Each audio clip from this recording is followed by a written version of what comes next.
안녕하세요. 지나킴 마케터입니다. 오늘 시간에는 외국계 기업과 국내 기업, 그리고 국내 기업 중에서도 좀 대기업에 입각해서 그 둘의 차이를 좀 설명드리려고 하는데요. 저는 외국계로는 이제 존슨앤존슨 그리고 코카콜라 회사를 경험을 했었고, 국내 기업으로는 이제 아모레퍼시픽에서 마케팅 경력이 있습니다.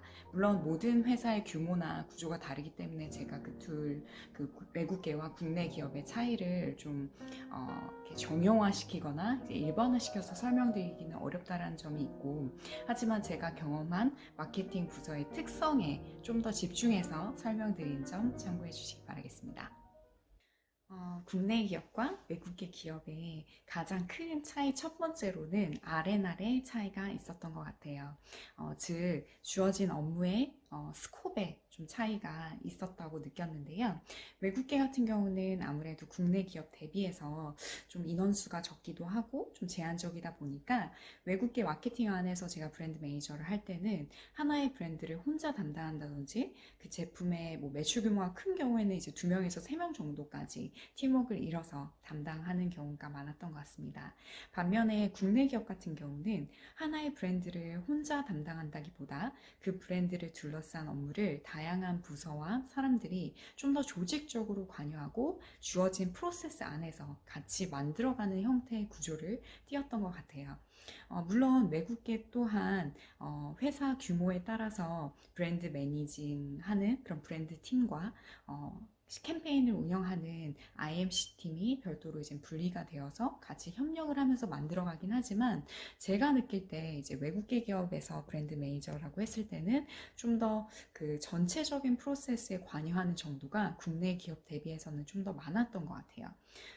외국계에서 제가 브랜드 매니저를 할 때는 브랜드에 대한 전체적인 전략, 방향성을 수립하고 실제로 이에 해당하는 그런 실행 단계에 있는 뭐 캠페인 운영이라든지 프로모션 기획까지도 계속적으로 총괄을 하고 관여하는 경우가 더 많았던 것 같고, 국내 기업 같은 경우는 좀 더 제품에 포커스를 해서 브랜드 매니저라고 했을 때는 그 전체적인 브랜드의 포트폴리오나 소비자들의 트렌드를 분석해 나가면서 소비자들에게 계속적인 그런 유니스를 주기 위한 신제품 개발에 좀 더 총력을 가했던 것 같습니다.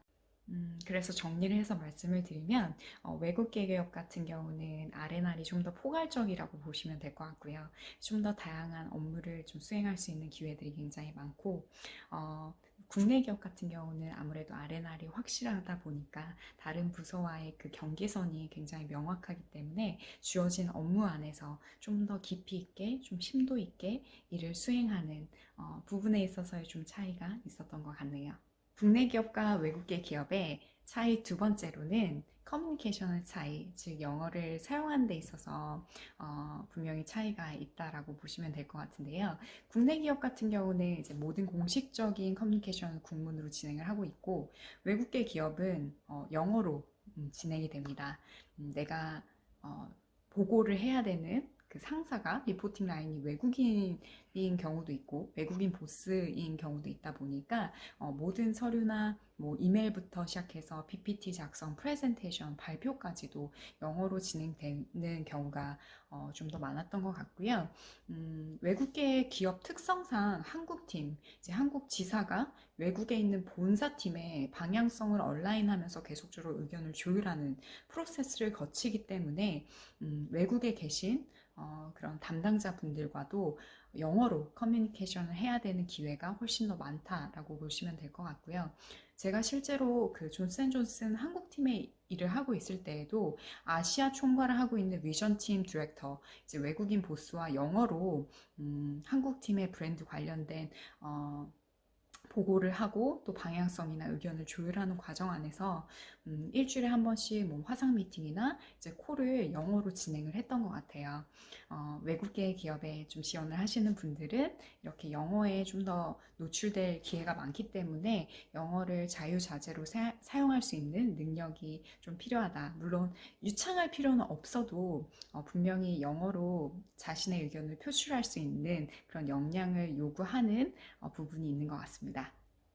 네, 세 번째로는 기업 문화나 분위기에 분위기에 대해서 설명드릴 수 있을 것 같은데요. 사실 이 부분은 기업마다 너무 다 다른 것 같아요.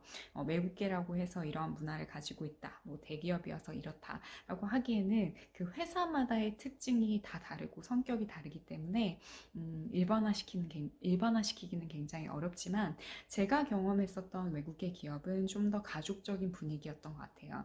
외국계 기업의 특성상 인원이 많지 않다 보니까 대기업은 정말 뭐 몇천 명, 몇만 명 단위로 사람들이 있다 보니 모든 사람들을 알기도 어렵고, 이제 부서의 아레날이 명확하게 구분이 되어 있다 보니까 내가 주어진 역할 안에서 좀 최선을 다하면서 일을 하고, 또 부서 안에서의 교류가 훨씬 더 많았던 것 같은데, 외국계 기업 같은 경우는 다른 부서와 일할 수 있는 기회가 굉장히 많고, 타부서 사람들과의 교류를 통해서 일을 진행시켜야 되는 경우가 많다 보니까 좀 더 가족적인 분위기가 형성이 됐었던 것 같아요.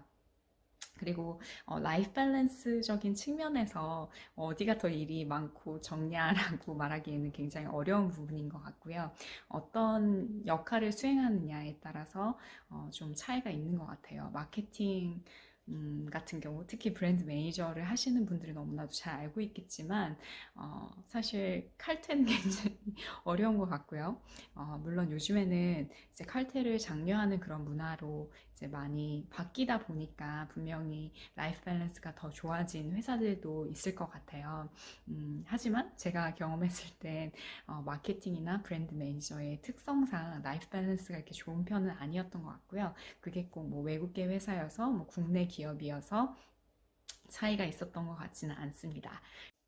제가 이제까지 국내 기업과 외국계 기업 세 가지 포인트로 차이를 설명을 드렸는데요. 실제로 어떤 기업이 나의 성향이 더 잘 맞는지는 사람마다 매우 다르기 때문에 본인이 이 부분에 있어서는 좀 더 스터디를 하시고 또 고민을 해보시고 선택하시는 것이 좋을 것 같습니다.